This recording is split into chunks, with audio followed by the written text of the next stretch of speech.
Bonjour à tous et bienvenue sur Agile Lab. Dans cette vidéo, je vous montre comment envoyer des vidéos via Python, en fait, en passant par votre bot Telegram. Donc, dans la première vidéo, on a vu comment créer le bot, récupérer le token de votre bot et votre chat ID personnel. Ensuite, on a vu comment envoyer des messages textes. C'est là où on a eu le corps en fait de ce code. Ensuite, on a modifié le code pour envoyer des photos. Donc, c'est ce qu'on a ici. Et maintenant, on va le modifier pour envoyer des vidéos. Mais vous allez voir, ça va être, il n'y a vraiment pas grand-chose à modifier. Pour ceux du coup qui n'ont pas vu les vidéos précédentes, je vous récapitule un petit peu le code, comment est-ce que ça fonctionne. Au début, vous devez importer request puisqu'on va faire une requête. On aurait pu passer par la librairie Telegram, mais bon, c'est un petit peu compliqué la chose pour rien puisque la librairie Telegram elle est surtout utile si vous voulez gérer les réponses de l'utilisateur. Voilà. Ensuite, ça, c'est parce qu'on a mis nos variables dans un point env par sécurité. Et ensuite, voilà, on a la fonction avec l'URL, puisqu'on va faire une requête. Les datas, donc ça ne va pas changer. La caption et le chat ID, ça va rester toujours la même chose. Et puis voilà. Donc là, la première chose qui va changer, en fait, bon, déjà, ça va être le nom de la fonction. On va l'appeler vidéo au lieu de photo. Et dans l'URL, on va plus la chose à la fin, après le dernier slash, ça va plus être send photo, mais send vidéo. En fait, on a send message, send photo, send vidéo, send documents au niveau de l'URL pour savoir en fait ce qu'on veut faire. Donc la première partie, c'est pour se connecter à notre bot et la deuxième partie pour l'action qu'on veut faire. Donc voilà. Donc ça, je vous ai dit, ça ne va pas changer. Maintenant, ici, on ne veut plus envoyer une image, donc on va mettre vidéo à la place de image. Vidéo, hop là. Vu qu'on a mis vidéo ici, dans Files, on va aussi mettre vidéo ici à la place d'image, dans la requête en fait.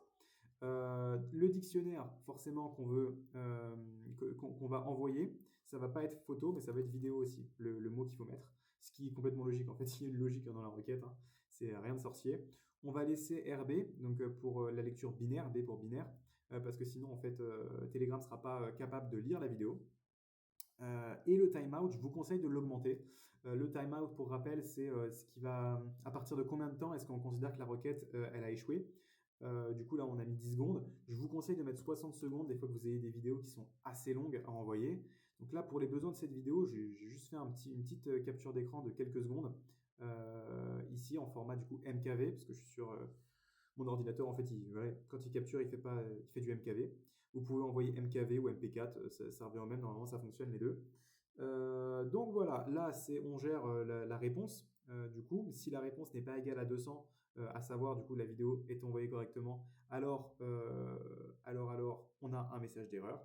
Et puis voilà, ça c'est le except du try juste avant, qui échoue si le timeout est passé. Donc du coup là on n'a plus scène photo mais scène vidéo. Le file pass, ça commence par 2026, voilà, c'est ça. Et la caption, on peut mettre quelque chose ou pas, on va mettre test par exemple. Voilà. Et donc là, si on envoie, si on start, voilà, vous avez vu, c'est très rapide. C'est très rapide. La vidéo, voilà, elle fait 8 secondes. Donc voici une vidéo de quelques secondes qu'on va envoyer sur Telegram. Donc si vous voyez la vidéo, c'est que l'envoi a fonctionné. Donc voilà, l'envoi a effectivement fonctionné. Vous voyez une petite vidéo de 8 secondes et elle s'est envoyée en quoi? En 3 ou 4 secondes. Donc si vous avez des vidéos de 1 minute ou 2 minutes, c'est pour ça que je vous conseille en fait globalement d'augmenter le timeout. Mais vous voyez quand même dans tous les cas c'est assez rapide. Donc ce code est disponible dans la description de cette vidéo. Il y aura un lien vers mon GitHub. Je vais juste faire un copier-coller de ce code en fait et je vais l'upload sur GitHub. Comme ça vous pourrez juste en fait faire ça. Hop.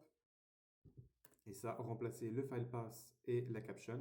Et si vous avez fait pareil que moi d'ailleurs même pour les vidéos, donc à savoir mettre vos variables dans un point env, vous aurez vraiment que ça en fait à modifier. Et voilà. Sur ce, je vous souhaite une très bonne fin de journée et à bientôt sur Agile Lab.